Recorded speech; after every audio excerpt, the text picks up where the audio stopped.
Are there no other Norse pagans near you? Because same. Let's be lonely together.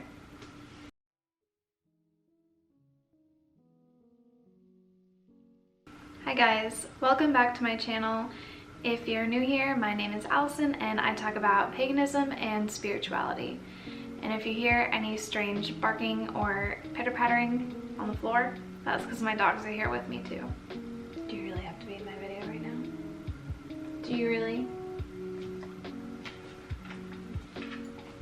Sit down.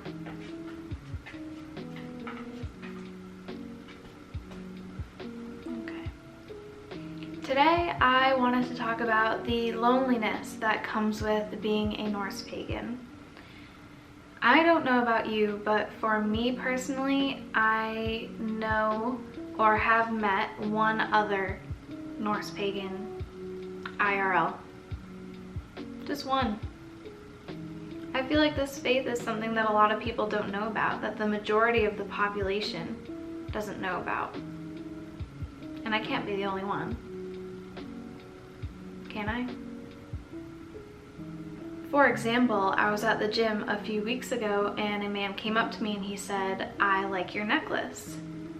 And I said, "Thank you." And he said, "What is that?" And I said, "It is Thor's hammer."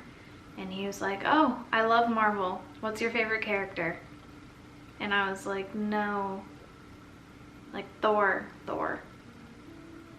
the god, the real god Thor." It was really awkward. It was really awkward. So I thought I would give you 4 ways to combat the loneliness that it is being a Norse pagan. So let's get started.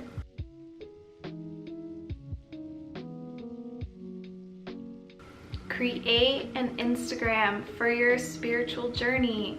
If you are into social media, why not? It is the perfect way to meet other pagans. If you have no one around you like me, you can go online, share your story, use the appropriate hashtags, and other people will find you and you'll find other people. You've now worked your way into a loving and supportive community of other pagans, Norse pagans, heathens, just people who have a similar spirituality to you, and it is amazing. I can't stress that enough. Meeting other pagans or Norse pagans online means that you get to share experiences that you've had. You get to tell stories. You get to share books that you've read that's provided a lot of information regarding different things that you may both be researching in regards to the Norse pagan faith. And it's the perfect example of using social media the right way. You're using it to reach out to other people who have similar interests. You're being inspired, you're being educated, and you're being supported.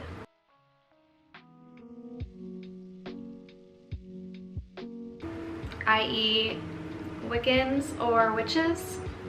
So I'm not sure where this came from, but it seems to be a little taboo that Norse pagans associate with Wiccans or witches. And I can't really speak on that much because I don't know where that derived from or why that is. But personally, I think they're great. I like to learn a bunch of new things, different perspectives, people's different styles of faith or spirituality, and how they go about practicing. Being open to other people's spirituality has even led me to make a new friend. For example, I met a girl at the gym. Hi, Ari, if you're watching this. And she is a witch. And though we're not the same entirely and we don't worship the same gods, we're both spiritual beings and we can connect that way. And while I learn things from her, she also learns things from me. So it's honestly a win-win. I don't know why you wouldn't want to be friends with a witch. They're great.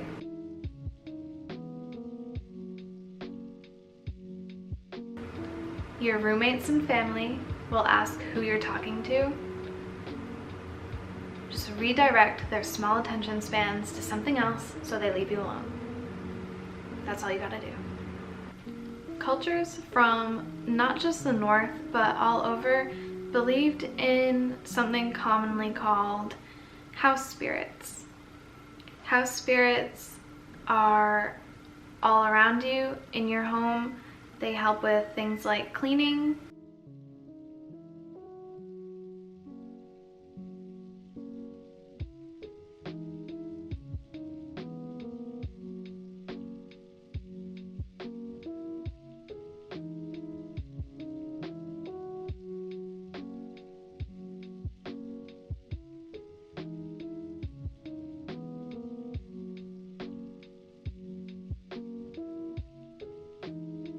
for me, I try to incorporate talking to, caring for, and listening to the spirits of my house, or the spirit of the house itself. It took 3 years for me to introduce myself to my house. And after doing so, I'm able to care for, appreciate it more, and just have a more general sense of gratefulness for the shelter that it provides for me and my family. As for the land spirits, it took a while for me to introduce myself to them as well.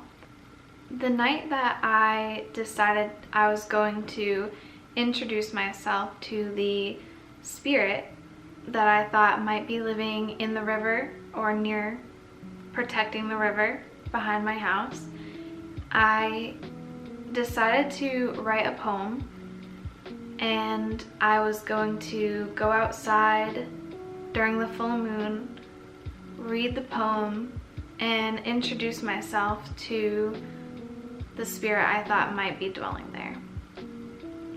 So I get down there and I introduce myself. I say that I have a poem. If they would like to listen, I would begin to read it. And I started with, "Dear Spirit of the Land."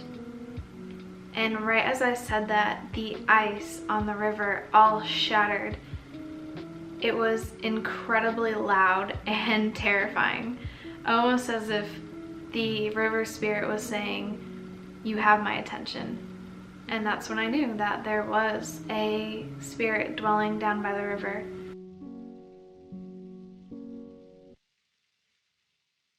Your ancestors can act as guides or companions to you, and they always love to be listened to and talked to. So they're always going to be here for you. I recently just made my own ancestral shrine. I called my ancestors to it. I gave them a lovely offering, and I spoke to them for a little while, and I told them that this is a place where they can gravitate their energy to and be here. My house is a safe space for them to come and go.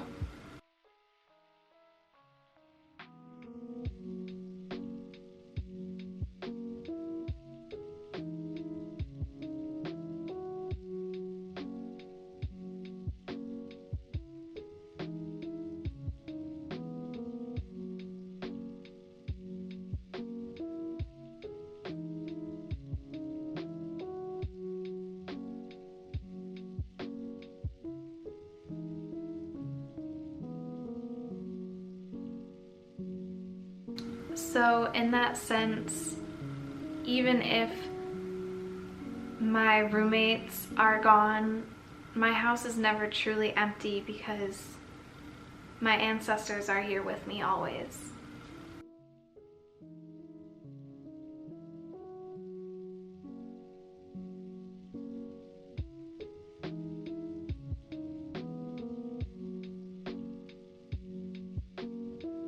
I take the time whenever I'm going to begin any sort of ritual to call upon my ancestors for them to guide me and keep me protected and support me with their energies. And I'm never truly alone when they're surrounding me.